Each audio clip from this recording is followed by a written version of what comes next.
மகாநதி சீரியல்ல காவேரியை ஃபாலோ பண்ணிட்டு வந்த பசுபதி விஜய் இல்லாத நேரமா பார்த்து தன்னோட டிரைவர் கிட்ட தனியா நிக்கிறா, கார்ல வேகமா போய் அடிச்சு தூக்குடாங்கிறாரு. கார் கிட்ட நெருங்க கடையில இருந்து வெளில வந்து விஜய் காவேரியே காப்பாத்திடுறாரு. பசுபதியோட காரும் நிக்காம வேகமா போயிடுது. விஜய் காவேரி கிட்ட, காவேரி கார் வருது தெரியாம பாட்டு போனே பாத்துட்டு இருக்க, திரும்பி பார்க்கணும், ஏன் நீ பாக்கலன்னு கேட்க, இல்ல விஜய் கார் வந்ததே எனக்கு தெரியல, கொஞ்சம் கிட்ட வரும்போது தான் காருன்னு எனக்கு தெரிஞ்சது. அம்மா உங்களுக்கு எப்படி தெரிஞ்சது, எப்படி கரெக்டா இங்க வந்தீங்கன்னு கேக்குறாங்க. காவேரி நீ கேட்ட சாக்லேட் ஃபிளேவர் இல்லையா, வேற என்ன ஃபிளேவர் வேணும்னு கேட்கறதுக்காக தான் நான் வந்தேன், நல்ல வேலை நான் வந்ததுனால ஒன்னும் பெருசா நடக்கல, சரி வா இங்க இருந்து போலான்னு சொல்ல, விஜய்க்கு கார்ல இருந்தது பசுபதி தான், நம்ம எவ்வளவு சொல்லியும் அவன் திருந்தல, பசுபதி ஏதாவது வழி பண்ணணும்னு காவேரி கிட்ட ஒன்னும் சொல்லாம அந்த இடத்த விட்டு கிளம்பிடுறாரு. வீட்டுல சாப்பிட்டு இந்த குமரன் கிட்ட சாரதாவும் பாட்டியும் தங்கம் விற்கிற விலைக்கு எப்படி ஒரு 2-3 பவுன் அளவுக்கு இந்த ஒட்டியானத்தை எப்படி தம்பி முடிஞ்சதுன்னு கேட்க, குமரனும் அதுவாத்த சினிமா ஷூட்டிங் ஆர்டர் ஒன்று வந்துச்சு, அதை எடுத்து பண்ண தான் அவங்க பணம் கொடுத்தாங்க, கங்காவும் ஆசைப்பட்டு கேட்டா வாங்கி கொடுக்கணும்னு நினைச்சா அவளுக்கு அதான் இதுங்கிறாரு. குமரனும் பாட்டியும் அந்த இடத்த விட்டு போனதும் சாரதா கங்கா கிட்ட, இருந்தாலும் நான் ஒன்னு சொல்றேன், நீ கங்கா என்ன தப்பா எடுத்துக்கிட்டாலும் பரவாயில்ல, எனக்கு இவ்வளவு கோவம் ஆவா தெரியும், இந்த மாதிரி புருஷன் கிடைக்கிறதெல்லாம் ரொம்பவே கஷ்டம், புருஷன் ரொம்ப நல்லவன், நீ தான் தேவையில்லாம எல்லார் முன்னாடியும் அவரை நிக்க வச்சு வாங்கிட்ட, நீ பண்ணது ரொம்பவே தப்பு கங்கா,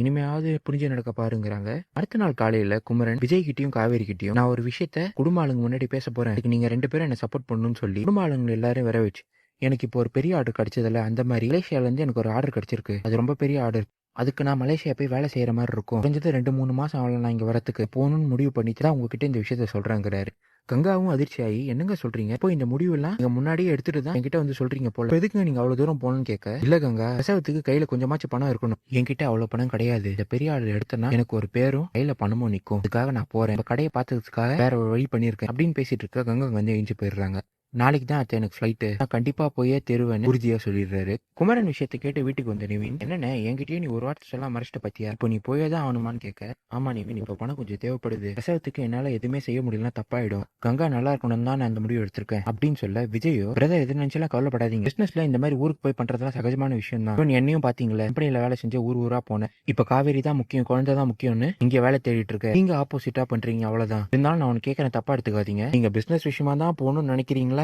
இல்ல கூடவே கொஞ்சம் தனியா பிரிஞ்சிருக்கணும்னு நினைக்கிறீங்களான்னு கேட்க, நீங்க சொல்றது கரெக்ட் விஜய், நான் வேற ஆர்டர் விஷயத்துக்காக மட்டும் போல, கொஞ்சம் தனியா இருக்கணும்னு நினைக்கிறேன், அதுக்கும் தான் விஜய் அப்படின்னு சொல்ல, விஜயும் நிவினும் நீங்க சொல்றது கரெக்ட் தான் பிரதர், நல்லபடியா போயிட்டு வாங்க, என்ன நாங்க தான் உங்களை மிஸ் பண்ணுவோம்னு குமரனை கட்டி பிடிச்சிட்டு ஃபீல் பண்றாங்க. இதான் எபிசோட நடந்தது.